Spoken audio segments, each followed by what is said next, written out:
नमस्कार. पारंपरिक प्रमाण आणि साधे प्रमाण असे दोन प्रमाण असतात, याची यापूर्वी आपण चर्चा केलेली आहे. प्रमाणातील संख्यांसाठी साधारणपणे आपल्याला के पद्धती शिकायची आहे. के मेथड शिकतोय आपण, की ज्या संख्या साध्या प्रमाणात आहेत त्यांच्यावरील आधारित उदाहरणं सोडवण्यासाठी के पद्धती किंवा के मेथड कशी अप्लाय करायची, सोडवायची, याची चर्चा आता होणार आहे. पहा, गुणोत्तरातील के पद्धती ही ना समान गुणोत्तर तुम्हाला दिलेली पाहिजेत, म्हणजेच प्रमाणातली गुणोत्तरं दिली पाहिजेत. तर त्यांना सोडवण्यासाठीची ही सगळ्यात सोपी पद्धती आहे. उदाहरणार्थ आपण एक उदाहरण घेऊया. A/B is equal to C/D असे दोन गुणोत्तर समान दिलेले आहेत आणि तुम्हाला प्रश्न दिलेला आहे, तर दाखवा की. सेमीची मुलं काय म्हणतील फक्त इथं, देन शो दॅट. आता मराठीच्या मुलांचा तास घेणं परत शक्य नाही, त्यामुळे मी दोन्ही भाषेत बोलते. दाखवण्यासाठी उदाहरण दिलेले तुम्हाला 5A - 3C divided by 5B - 3D is equal to 7A - 2C divided by 7B - 2D. उदाहरण वाचा एकदा. एकदम सोपं उदाहरण आहे की दिलेले दोन गुणोत्तर प्रमाणात आहेत, तर खाली जे उदाहरण लिहिले ते सोडवा, दाखवा, असा पहिला प्रश्न आहे तुमच्यासाठी. आणि उदाहरण सोडवण्यासाठी आपण के रीत वापरणार आहोत.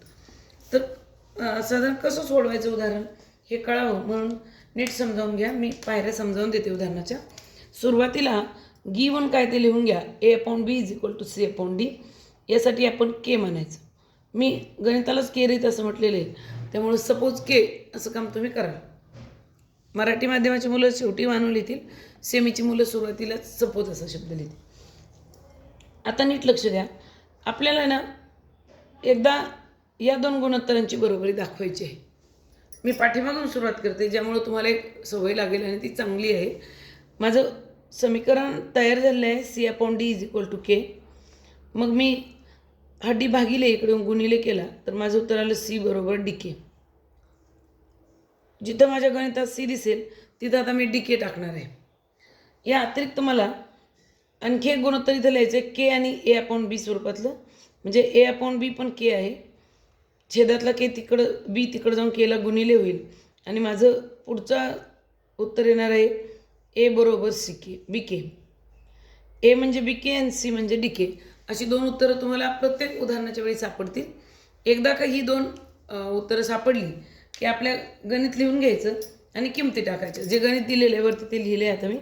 5A च्या जागेवर BK -3C च्या जागेवर DK डिवायडेड बाय 5B. काय आहे, बीची किंमत मिळाली का, फक्त ए आणि सीचीच मिळाली. तर बीची किंमत माहीत नाही तशीच ठेवायची, डीची पण किंमत मिळाली नाही तशीच ठेवायची. म्हणजे छेदावर काही परिणाम होणार नाही. बी आणि डीच्या व्हॅल्यू माहीत नाहीत मला, फक्त मला ए आणि सीच्या व्हॅल्यू माहीत आहेत, तेवढंच मी लिहू शकणार आहे. आता 7A म्हणजे BK आहे -2C म्हणजे DK आहे आणि छेदात काही परिणाम होणार नाही, कारण इथं 7B आणि 2D आहेत, ज्यांच्या किमती मला म्हणजे डी आणि बी यांच्या किमतीबद्दल मला अज्ञात आहे, मला माहीत नाही. ते किमती जैसे तेच ठेवा. आता 5BK - 3DK divided by 5B - 3D. तर इथं आलेले 7BK - 2DK divided by 7B - 2D. फक्त के कॉमन काढायचं आहे अंशातून. कंसात येईल 5B - 3D. हेच छेदात आहे 5B - 3D. इक्वल टर्म्स जातील एकमेकांना बरोबर. के कॉमन काढला की 7B - 2D येईल. हाच छेदात आहे 7B - 2D. इक्वल टर्म एकमेकांना जातील आणि तुमचं उत्तर येईल के इज इक्वल टू के. म्हणजे दोन्ही बरोबर आहेत हे तुम्ही दाखवले. पहा, एकदम सोपं गणित आहे, कुणालाही सोडवता येईल असं आहे. यासाठी तुम्हाला फार काय असं वेगळं करण्याची गरज नाही आहे. एकदम सोपी गणित आहेत, परीक्षेला येणार आहे. मला आशा आहे की आपण याची तयारी करा. आपण आणखी एखादं साध्या प्रमाणाचं गणित पाहूया, म्हणजे तुम्ही उरलेली गणितं तुमची तुम्ही सोडवा. सोपी गणितं आहेत एकदम. उदाहरणार्थ उदाहरण देताना त्यांनी काही गणितं घातांकावर आधारित पण दिलेले आहेत. तर आता घातांकावर आधारित गणितांना घेण्याऐवजी मी छोटी छोटी गणितं जी आहेत दाखवा सिद्ध करायची त्यांना न्याय देईल। एकदम सोपी गणितं तुमच्यासाठी दिलेली आहेत, सहज तुम्ही सोडू शकाल अशी। प्रमाणात असतील तर सिद्ध करा। याच्यावरची जी गणितं आहेत तर त्याच्यावर एकच गणित तुमच्यासाठी ठेवले, बाकी सगळी गणितं काढून टाकलेली आहेत। म्हणजे 9वा प्रश्नच यातला संपवला आहे आणि पारंपरिक प्रमाणाचा पण एकच अंक ठेवलेला आहे, अगदी सोपा आहे तो। म्हणजे थोडक्यात दाखवा सिद्ध करायची फार गणित आता तुम्हाला येणार नाहीत, या स्वरूपाचं एखादं गणित येऊ शकतं। या अतिरिक्त आपल्याला पारंपरिक प्रमाण जे आपण शिकलोय त्यात पण आपल्याला ही उदाहरणं सोडवायला आहेत, पण कोविडमुळं आपला जो अभ्यासक्रम कमी केला आहे त्यात पारंपरिक प्रमाणावर आधारित जी गणितं आहेत ती गणितं त्यातली सोपीच 1-2 गणितं ठेवलेली आहेत, बाकी सगळी गणितं कट केलेली आहेत। जी गणितं ठेवलीत त्यांची मी चर्चा करते इथं। उदाहरण आहे ए, बी आणि सी पारंपरिक प्रमाणात आहेत।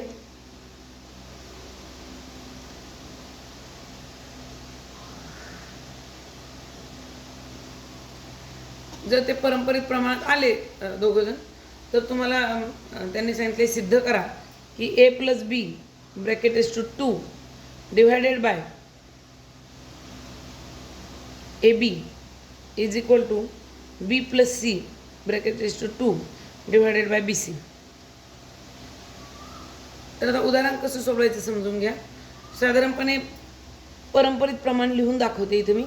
ए अपॉन बी, पुन्हा परंपरेने बी परत येईल आणि बी अपॉन सी, याच्यासाठी के मानू म्हणायचं। Suppose A upon B is equal to B upon C is a K. आता पाठीमागून सुरुवात करायची। B upon C is equal to K, therefore B is equal to C K. ही फर्स्ट टर्म तुमच्या हातात येईल। दुसऱ्यांदा तुम्ही लिहाल A upon B is equal to K, म्हणून ए बरोबर उत्तर येईल बी के, पण बीची व्हॅल्यू माहिती आहे तुम्हाला, ती टाकली बीच्या जागेवर मी सी के आणि हा पुढचा के, तर तुमचं उत्तर येईल ए बरोबर सी केचा वर्ग। कळतंय का? पहा, तुमच्या गणितात जसं प्रमाण साधं असलं की बी के डी के असं आलं तर इथं येणार नाहीत। पहा, B upon C is equal to K घेतल्यावर सी के उत्तर येईल, पण इथं बी के उत्तर आलं, बीची व्हॅल्यू मला ऑलरेडी माहिती सी के, मी बीच्या जागेवर सी के टाकला तर सी के वर्ग होईल। असं एची व्हॅल्यू आणि बीची व्हॅल्यू आता तुमच्या हातात आहे आणि आता तुम्हाला गणित सोडवायला सोपं जाणार आहे। वरचं गणित लिहिते आता इथं मी। A plus B bracket square divided by A B is equal to B plus C bracket square divided by B C, असं ते उदाहरण आहे। सिद्ध करायचं आहे मला। आपण किमती घालूया। एच्या जागेवर सी केचा वर्ग, बीच्या जागेवर सी के कंसाचा वर्ग, ए म्हणजे सी केचा वर्ग आणि बी म्हणजे सी के। बीची किंमत सी के, सी मला माहीत नाही, कंसाचा वर्ग, बी म्हणजे सी के गुणिले सी। आता शांत डोक्याने सोडवा, काही अवघड नाही आहे। हा कंस तसाच ठेवा, त्याचा घातांक 2 ठेवा, यातून सी के कॉमन काढा।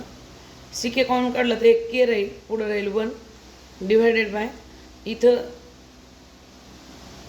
सीचा वर्ग होईल आणि केचा घन होईल बरोबर।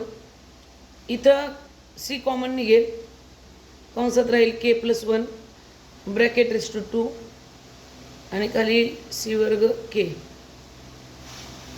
सोडवतोय आपण, याला सोपं रूप द्यायचा प्रयत्न करतोय पुढचं, तर उत्तर येईल सी वर्ग के वर्ग, मी वर्ग ज्याचा त्याला दिला, हे भागिले सी वर्ग के घन आणि इथं येईल K plus 1 bracket raise to 2 अंशामध्ये, इथं सी वर्ग कंसात के अधिक 1 कंसाचा वर्ग, इथं येईल सी वर्ग गुणिले के, सी वर्गले सी वर्ग जाईल, सी वर्गले सी वर्ग जाईल, हा केचा घन, त्यातले 2 के वर्ग वरती जातील, छेदात 1 के राहील, याच्या छेदात 1 के राहील आणि कंस दोघांचे समान आहेत, म्हणजे उत्तर येईल K plus 1 bracket square divided by K is equal to K plus 1 bracket square divided by K. कळतंय का? पहा, एकदम उजवी डावी बाजू काय झालेली आहे, सेम आलेली आहे। इथं तुमचं गणित संपलेलं आहे, एकदम सोपं गणित आहे। नीट विचार केला तर मला असं वाटतं हे तुम्हाला सुटेल। हे पारंपरिक प्रमाणाने सिद्धता आहे। जर ए बी सी डी 4 आले असते ना, ए बी सी आणि डी, तर माझं उत्तर आलं असतं सी म्हणजे डी के, बी म्हणजे डी केचा वर्ग आणि ए म्हणजे डी केचा घन। ती उदाहरणं ठेवलेली नाहीत तुम्हाला आता तुमच्या अभ्यासक्रमात, त्यामुळे आपण त्याची चर्चा करणार नाही। एकदम सोपी साधी उदाहरणं आहेत, कुणालाही सोडवता येतील अशी।